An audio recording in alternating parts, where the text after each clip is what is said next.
saat pelantikan di tanggal yang bersamaan. Kita waktu Pak Jokowi di sini, saya juga kan sekitar 5 Oktober dan 6 Oktober itu yang bersamaan. Nah, saya lihat ada kesibukan Pak Wakub sama Pak Gubernur. Ya hari ini nanti udah 6 bulan Pak ya. Sudah. Kesibukan yang luar biasa. Tapi mengikuti berita lah, kan. Kami juga saat sebelumnya saya di Surabaya Pak, saya juga wah ini bagus. PT Pos ini ingin berperan kan dengan segala programnya di pemerintah DKI yang kaitannya khususnya karena PT Pos itu public service. Kami juga ingin PT Pos bisa berperan serta khusus yang untuk di public service karena memang kita memang kebanyakan itu hampir 80% bersentuhan dengan menengah ke bawah. Dan memang kita juga beberapa kali dilibatkan dalam program-program yang sifatnya rakyat itu kan, mulai dulu kalau dari pemerintah nasional pusat itu kan mulai BLT, kalau mulai dari beasiswa, mulai itu kan memang ada beberapa program yang nanti Pak Dubes gimana? Belum datang ya? Boleh 30. Hampir sama sebenarnya. Sampai saat ini pun kami juga ada beberapa yang program dari pemerintah pusat yang memang penyalurannya melalui gerakan yang pengentasan yang keluarga harapan dan lain-lain. Nah, kemarin kami juga melihat yang seminggu yang terakhir kemarin, topik mungkin saya juga membaca di surat kabar kan, kalau salah satu kendala masyarakat di sini yang mungkin awal Pos bisa bekerja sama dengan Pemda DKI itu adalah untuk kantor Pos bisa dimanfaatkan, masyarakat itu bisa membayar PBB lah. Ya. Nah, karena memang sangat fleksibel sekali, kita juga posisinya pengembangannya juga gampang dan masyarakat juga udah sangat mengenal, lebih familiar masuk di dalam kantor pos. Nah, sistemnya kita juga pakai memang prioritas yang menemui Pak Wagub itu prioritas awal itu Pak. Jadi kemarin saya membaca di koran itu kan kesulitan banyak termasuk mendengar radio, membayar PBB itu kan bermasalah. Nah, PT Pos ingin bisa dilibatkan untuk bisa membantu masyarakat ini, dan saya sangat setuju beberapa statement Pak Wagub, Pak Jokowi itu kan sudah sistem online gitu, dan kita memang semua basicnya di masyarakat sudah sistem online yang selama ini kita juga dengan beberapa lembaga keuangan, dengan bank, dengan finance, mulai angsuran, mulai dan lain itu sudah hampir 60%. Sebetulnya kami, saya potong, sebetulnya kita mau libatkan seluruh bank sebetulnya Pak. Ya. Cuma terjadi selisih. Kita kan pemerintah, ada masalah. Ada beberapa bank itu meminta 5.000, sedangkan beberapa bank setuju 1.500. Ya. Nah kalau kita ada 5.000, kita diperiksa. Ya, karena ada PPK kena Pak. Terus dia bilang itu sama kan 5.000. Sudah pernah ada orang 1.500, kita sama 5.000. Ya. Kita kena juga kan. Kenapa tiba-tiba semua naik? Nah akhirnya yang mau cuma BRI, yang pertama kali sama Bank DKI, Mandiri, BNI. BCA tidak terima, dia mau 5.000. Tapi terakhir katanya Bank Mega mau ikut, Bank Sinarmas mau ikut. Dia patokan kita bilang kalau 1.500 kita kasih. Patokan di harga itu Pak. Kita sih sebenarnya jujur aja BPHTB kami kasih 5.000 Pak yang dulu. Tiba-tiba sekarang jam mau 1.500, masa kita bilang udah 5.000 aja. Kita tidak mungkin. Kalau itu pasti memang sudah ada penawaran yang di bawah. Pasti dituduh kita ada up gitu. Ada apa? Kickback atau apa nih uang nanti gitu kan? Iya. Nah itu masyarakat tidak ngerti, masyarakat pada ngoceh kok bayar PBB kok persulit, tempatnya kok sulit gitu loh. Kenapa tidak di semua bank? Ya kami juga mau semua bank. Cuma selisih harga ini yang kita bingung. Nah itu mungkin kami juga kepingin untuk karena kan ada beberapa. Kalau kantor pos mau samain 1.500 kami senang sekali Pak. Nanti akan kami proses. Kita langsung kita setujui ini tuh Pak. Ada beberapa masyarakat itu kan juga menanyakan, karena kan masyarakat sudah bayar PLN, dia bayar angsuran. Harusnya kantor pos itu memang harus dibuat. Karena kan dari dulu yang paling gampang ya kantor pos lah. Pensiun saya pun ngambil kantor pos Pak Saudara. Oh gitu Pak ya? Pensiun bupati semua Pak. Di Pangkal Pinang sana Pak ya? Enggak di Pluit Pak. Jadi saya belum pernah ngambil. Saya belum pernah ngambil pensiun. Berarti dikembaliin terus di KPKN terus. Kalau minum, kalau minum air, ya. Jadi tahunya ke kantor pos kan dari dulu. Pertama kali belajar nabung juga kantor pos saya. Yang coklat itu loh. Sekarang kita itu udah total Pak, persis sudah ya persis perbankan aja, karena kita bagian kita kerjasama online-nya itu kalau dengan perbankan. Sekarang bagus Pak. Apa yang kemarin Bapak jual program apa lagi ya Bapak yang kemarin ya? Kayak bank itu saya baca iklan sekilas. Iya, kita juga ada mendirikan bank joint venture antara Bank Mandiri, Taspen dengan kita yang itu juga bisa memenuhi para pensiunan. Kami juga mungkin ya sangat berharap nanti kalau Bapak ada waktu bisa kita pada saat pembayaran bapak-bapak pensiunan itu kan hampir banyak yang sudah mengambilnya di kantor pos Pak.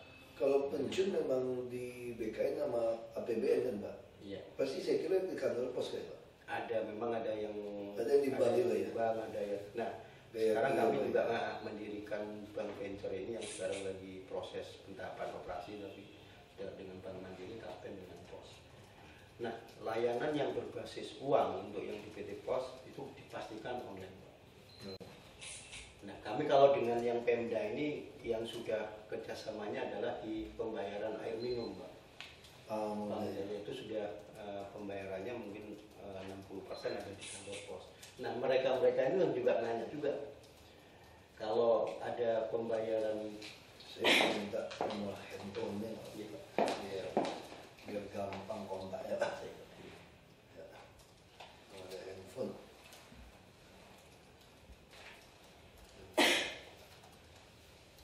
Jadi supaya masyarakat muda dan murah yang XL ke XL. Telkomsel ke Telkomsel gitu.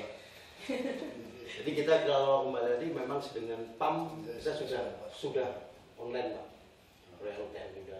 Nah sebenarnya kita juga sistem yang untuk. Bapak mau nggak kerjain pajak online? Ya sangat mau Pak. Jadi pajak online yang kita tidak bisa bayar via Pak. Kita sebenarnya kalau pajak itu dengan Departemen Keuangan kita malah sebagai kantor terfavorit tempat pembayaran pajak PPh, PPN itu. Kalau Jakarta ini hampir kalau lihat dari orang membayar bukan lihat dari besar uangnya Pak ya, itu mungkin hampir 80% bayarnya di kantor pos. Jadi pajak penghasilan, pajak ya, memang nilai. Saya kalau di daerah juga store pajak penghasilan saya pribadi semua di kantor pos. Kita sudah online dengan Departemen Keuangan. Nah, kalau dengan departemen itu karena kerjasama dengan Departemen Keuangan, memang di situ dapat fee Pak. Itu fee-nya 5.000 mungkin standar bank gitu kan. Iya, kan 5.000 itu standar bank itu Pak. Kayaknya mungkin kalau di sini kantor pos ini bisa sebenarnya banyak hal yang bisa dimanfaatkan, misalkan setor pajak kendaraan bermotor. Cuman kan kita orang bayar pajak motor itu kan lebih sulit dibanding membayar PPh BPN. Kalau ke sini, yang ini belum bayar pajak kok sulit gitu kan. Nah sebenarnya kalau untuk pajak kendaraan bermotor kami pun sistem juga sudah punya, sudah jadi. Jadi kami yang udah kemarin di Jawa Timur mau kita terapkan itu STNK, pembayaran pajaknya via kantor pos. Jadi mereka nggak akan ketemu langsung dengan dinas Dispenda untuk membayar uang. Nah pada hari yang sama pun besok akan ada pencocokan, uang juga akan masuk ke rekeningnya Pemda. Persis yang itu. Nah sistem itu kami sudah punya, termasuk untuk PBB. Makanya kemarin mohon maaf mungkin dibilang ini pertemuannya enggak, begitu saya lihat inilah saatnya gitu kan kita. Kalau STNK kami sudah online Pak. Ya. Dimana kami bisa lihat real time pembayaran.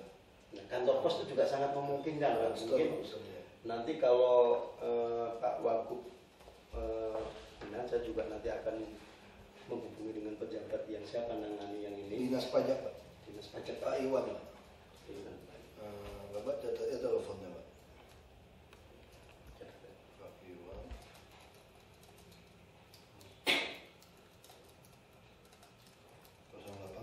Waktu dia datang ke sini sebenarnya saya juga kenal dekat dengan Bu Indah, Pak. Bu Indah Kurnia yang ya bermain di sana gitu, Pak. Waktu itu kan pas pakai baju itu, Ibu, wah ini ada gue mau jadi karena udah karena Bu Indah di Jawa Timur, Jawa Timur, BCA, dapilnya di BCA kan, dia kan dapil Surabaya sama Sidoarjo. Iya. Nah, kami bareng saat Bu Indah di sepak bola itu kan di Persibaya itu. Nah itu bareng kemarin juga. Saya sama-sama di DPR Ya. Saya 2,5 tahun, Pak.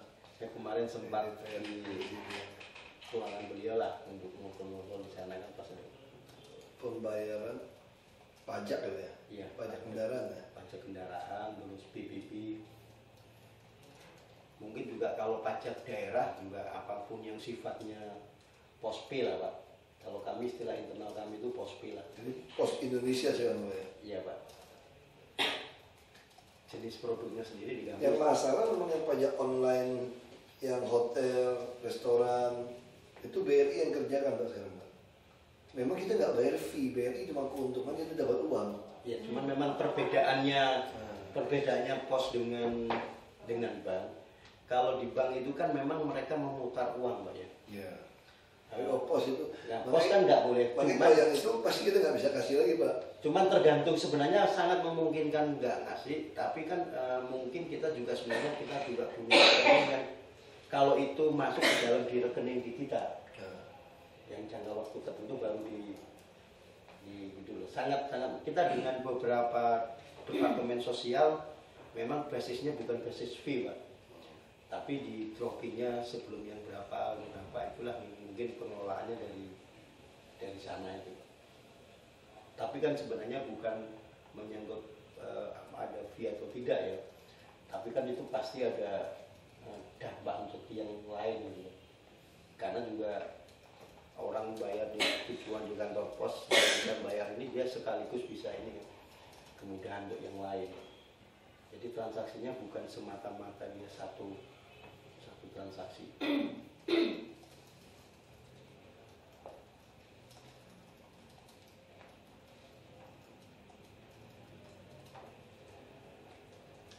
Ya, saya mau cek ya. Ini Pak Iwan. Kalau yang pajak online berarti nggak mungkin lagi, Pak. Kalau ada yang satu gratis terus kita bayar fee, nggak juga gitu. Ya susah. Pokoknya juga dari pembanding sama seperti ERP sekarang. ERP ada yang mau tawarkan fee, bank lagi pertimbangkan untuk pasang gratis juga, Pak. Ya. Dia dapat uang. Pengelolaan itu. Nah kalau gitu langsung kita yang lain kita sudah tidak berani gitu. Ini bank BRI ini tadi malam saya mau makan lagi sama direkturnya. Ekspansif sekali ya, Pak. Dan saya bilang sama pihak BRI, saya Bapak tahu nggak kalau Bapak pasang di DKI, sudah Bapak itu untung atau impas, dan dari mana? Karena kami diliput media terus, Pak, kegiatan kami, Pak. Ya, sangat diliput. Sangat diliput. Jadi kalau dia pengen nyampaikan sosialisasi produk-produk, saya bilang, Anda kalau sasaran Jakarta, Anda sudah 70%, 80% sudah meliput, Anda tambah bayar. Ya kan, bayangkan Anda sekarang tiap hari dia omongin banyak lain. Saya nanti mau tiketing, maskeran Jakarta kan, Ya. tempelin ya, tempelin aja. Pusing amat lah, mau tempel aja. Yang penting gratis gitu loh. Itu kalau tiketing kan penjualan di sisi di kaki. Kita sebenarnya tujuan tiketing ini selain ya tidak ada pencurian uang, gampang kontrol, sebetulnya kami itu ingin membaca perilaku penumpang, Pak. Akan kelihatan. Supaya apa? Supaya kita bisa membuat rute-rute sesuai harapan penumpang. Misalnya orang kan naik dengan tab gitu, Pak. Dicatat di cash management bank bahwa pagi dia naik dari A, sore dia pulang dari E. Nah tinggal kita lihat A ke E ini ada nggak rutenya. Kalau tidak ada, berarti dia pasti lewat B untuk nyampe ke sini kan, atau lewat mana. Akan terdata terus. Nah, kita lihat, maupun ini memang itu ada data, tapi minimal kita bisa tebak. Kalau di sini tidak ada, mungkin dia dari sini. Kalau dia berhenti, kalau ini tidak lewat sini, pasti lewat sini. Kalau dia ini tidak ada ke sini, Pak, berarti dia harus butuh satu lagi untuk ke sini. Artinya satu orang dia butuh naik bus 3 kali. Dan berarti juga kami menyediakan 3 bus untuk ngantar dia. Dan juga menyediakan halte lebih besar untuk nampung dia. Titik tertentu. Karena kan kesel naik bus Pak, gitu, Pak. Turun lagi, tunggu lagi Pak. Jadi kalau kita langsung bikin rute A ke E, mungkin dia langsung naik, nyampe Pak. Dia orang akan lebih suka naik kendaraan umum. Nah pagi kita lagi berpikir, kita lagi godok, nanti bayar 10% dari UMP bisa 220.000, dia bebas naik bus. Kita lagi mau tanya sama kereta api, bebas naik kereta api juga Pak. Jadi orang tuh betul-betul namanya karyawan dengan kebutuhan hidup layak yang udah hampir 2 juta kan terlalu pas-pasan Pak sebetulnya Pak. Pada 2,9. Nah kalau dengan transportasi kita tekan di bawah 15% atau bisa 10%, ya kita 10% kan dia masih kadang ada sepeda motor, parkir dulu apa. Jadi artinya itu dia menghabiskan 15% dari gaji dia untuk naik kendaraan saja Pak. Itu akan menolong dia punya keuangan. Artinya kan dia kalau mau konsumtif atau investasi pun dia bisa pakai untuk yang lain. Ini juga pergerakan ekonomi. Saya adalah penantang BLT Pak. Bagi saya presiden itu total salah. Jadi tidak ada hubungannya menaikkan BBM harus kasih BLT Pak. Setelah itu miskin lagi rakyat Pak. Langsung habis Pak. Jadi sebenarnya perlu kita lakukan, saya bilang, ketika kebutuhan hidup layak itu jadi naik, gaji penghasilan kita tidak sampai, yang kita lakukan bukan menambah BLT, karena ini berlaku untuk orang yang rentan miskin juga. Pegawai semua kena Pak. Nah yang paling penting apa? Begitu naikkan inflasi. Ya inflasi kita harus jaga apa? Yang penting ada jaminan pendidikan sama kesehatan Pak tua. Iya. Perumahan kita sediakan, yang murah Pak, yang sewa atau milik. Kita harus bangun di tengah kota. Yang keempat, tempat usaha harus ada distribusi harian bayarnya. Yang kelima apa? Sembako. Kita harus berani dengan Bulog. Untuk orang miskin dikasih jatah Pak. Harganya kita jaga per kelurahan. Nah kalau itu udah kita jaga Pak, yang benar kita bilang orang Melayu kita punya ada beras kira-kira gitu Pak. Iya. Nah kita beli saja yang patahan. Mau 3, mau berapa 30% atau 40%. Orang kaya tidak mau makan patahan Pak. Jadi kalau buat orang yang susah Pak, yang penting berasnya tidak ada kutu, tidak bau kan. Dia peduli apa? Jadi nasinya setengah atau apa gitu. Itu bisa kita jaga dengan sistem, itu bisa kita kontrol Pak. Kamu cuma jatah berasnya sekian, tapi nggak boleh beli sekaligus. Saya bupati itu pengalaman. Dia datang beras 15 ke 20 kilo. Orang miskin disuruh tebus 20 kilo dengan bon. Orang miskin itu tidak punya uang untuk beli beras 20 kilo. Masalahnya nggak punya. Dia hanya ada hari yang beli berasnya Pak. Ada uang beli sekilo, beli setengah kilo, dapat uang lebih beli 5 kilo. Ini orang miskin karena dia kerja serabutan harian. Kamu paksa dia beli bulanan, apa yang terjadi? Kuponnya dia jual sama orang toko Pak. Dia jual jadi uang, dia beli lagi sama toko dengan harian. Nah sama seperti kita bicara PKL kita. Kalau Bapak lihat PKL Pak ya, kayak pedagang-pedagang ya jual teh botol aja Pak, itu 50.000 sewanya sehari Pak. Kalau kita anggap rata-rata dia sewa 40.000, paling dia pakai 2 kali 2 meter, berarti 4 meter persegi. Artinya 10.000 per meter persegi. Per sepertiga hari, waktu mau maghrib sampai jam 10 malam. Kan dia jualan begitu kan PKL ya. Nah kalau sebulan 3.000 itu semeter, di mall yang paling bagus cuma 120.000. Jauh lebih mahal yang untuk orang miskin. Kenapa nggak mau ke mall saja, dagang di dalam mall pakai AC? Mall minta bayarnya 2 tahun, dibuka, nggak ada uang. Lo pengen di pasar Jaya kami, bikin pasar gitu banyak. Kenapa dikuasai orang kaya lebih banyak? Kami berapa toko. Padahal 500 perak saja Pak per meter per hari kalau dihitung, dibagi rata Pak. Masanya orang tuh disuruh bayar 20 tahun di depan. Cicil Pak, orang miskin nggak bisa. Nah kalau kita sediakan pasar-pasar dengan restribusi harian, kalau Anda jual kita usir, dari kalau turunan Anda terus, naikkan BBM tidak akan ada masalah. Jadi orang yang tidak mampu silakan Anda stop, jadi kita bisa hemat ratusan triliun Pak, untuk bangun infrastruktur, transportasi massal, kita bisa bangun rumah sakit yang lebih baik, sekolah lebih baik, perumahan lebih banyak, kita punya tanah, jadi pasar lebih banyak. Kita ini Indonesia Pak, jual dagang tanam apapun jual laku Pak. Ya, Kita bisa bangun pelabuhan yang baik. Kenapa jeruk Pontianak, jeruk Medan kita lebih mahal daripada jeruk dari Cina? Karena kapal kita tuh gak bisa masuk yang 24.000 gross ton gitu. Jadi dia sekali datang dari Cina itu kapalnya besar, murah. Kita kirim ke Makassar barang ke Pontianak mahal sekali kapalnya Pak. Belum lagi naik turunnya Pak, belum lagi premannya, belum lagi tukang malak-malaknya. Jadi akhirnya jeruk kita tuh dari Medan sampai Jakarta itu mahal, lebih mahal daripada jeruk dari Australia sampai ke Jakarta Pak, dari Amerika sampai Jakarta lama-lama. Karena transportasi, kita nggak pernah mau bangun pelabuhan laut, alasan uang tidak cukup. Siapa bilang tidak cukup? Gak usah bilang hemat BBM, Silpa aja bisa 200-300 triliun. Siapa bilang nggak cukup? Kenapa mesti minjam uang, habisin komitmen fee? Kita saja manage-nya nggak betul. Saya bilang kalau sama APBN, nanti kita mau 2.000 sampai 2.500 T. Saya berani taruhan 20%, saya langsung hemat. Maling lebih banyak kok di dalam. Nah itu yang saya lihat rekaman Bapak di YouTube, serahkan 25% potong gitu kan. Potong Pak. Iya, saya lihat di Kalau kita potong 20% saja Pak, 2.500 kita punya 500 T Pak setahun. Kalau cuma bangun infrastruktur, total kereta api Sumatera, Sulawesi, double track, butuh 800-900 triliun. 1.000 triliun. Lu butuh berapa tahun bangun? 3 tahun, 5 tahun? Saya setahun punya 500 T. 5 tahun saya punya 2.500, Pak. Selesai Pak, Indonesia punya infrastruktur Pak. Bandara internasional, pelabuhan laut, kereta api, semua selesai Pak.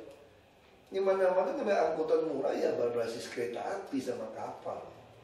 Kapal lebih murah lagi, ini berbasis rel itu yang murah.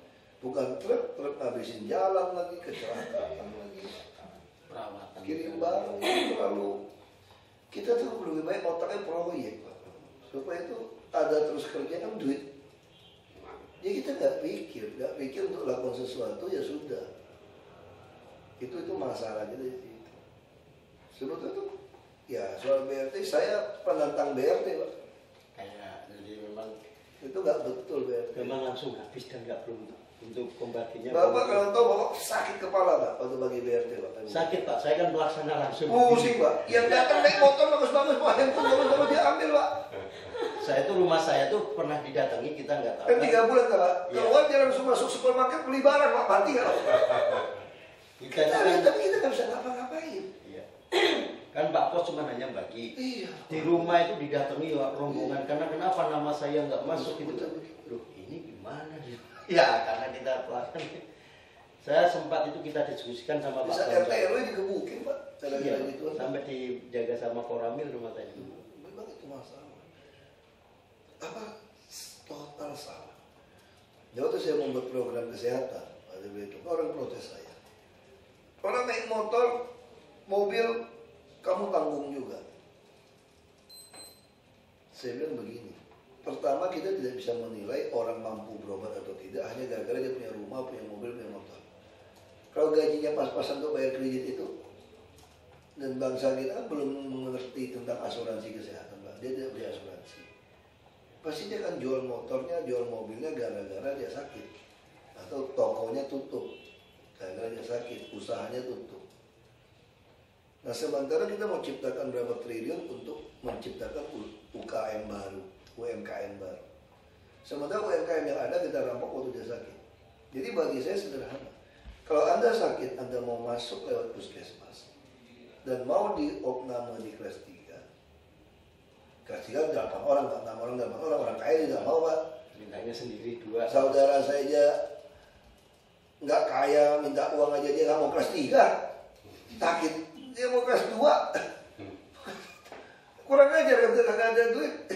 Dan dia bohongin lagi, ini sakitnya nggak boleh di kelas 3 katanya. Saya cerita. Dia megang duitnya sama kita. Artinya apa? Orang kalau masuk kelas 3 itu betul-betul terpaksa. Kalau yang kaya bagaimana? Artinya kamu butuh modal. Saya kasih Anda modal. Tapi bukan berarti kasih cash.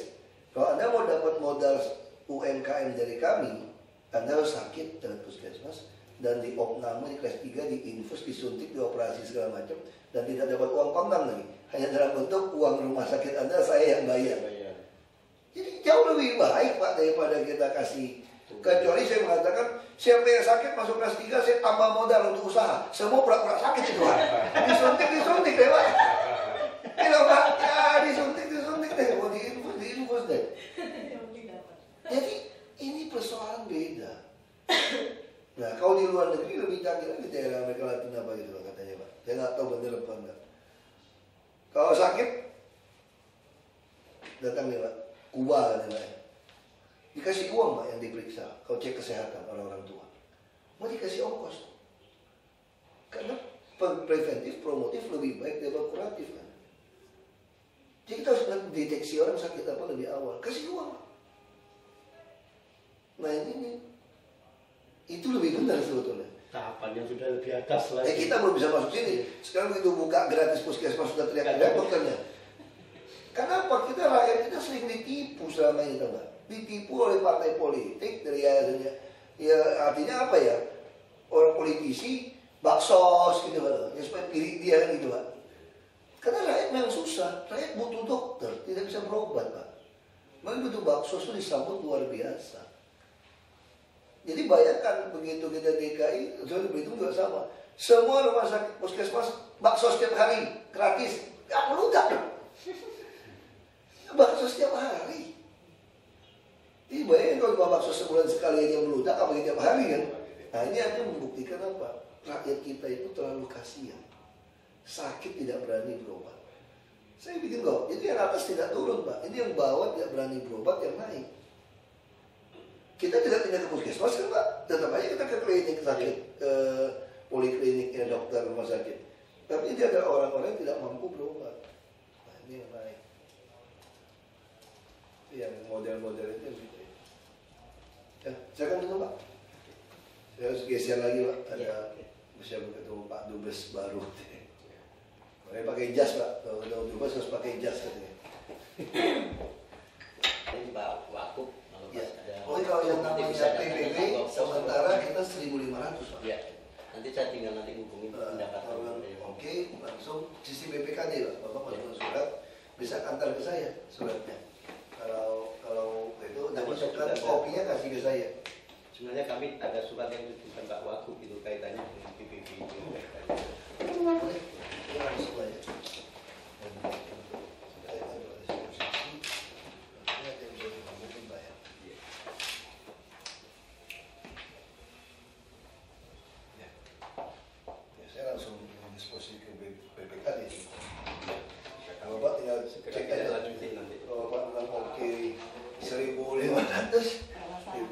Kita langsung setuju aja Pak.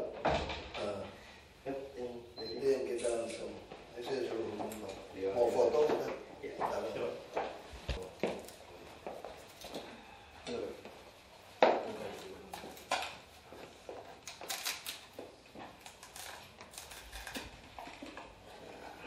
Ini supaya Pak Wakub mengingat PT Pos ini, jadi ini gambaran PT Pos dulu, cuman sekarang sudah enggak lagi Pak. Semua sudah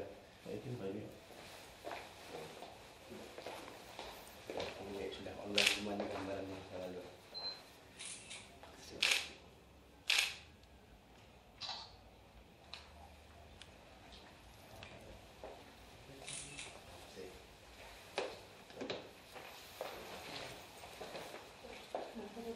Foto bareng mumpung kuliah ini.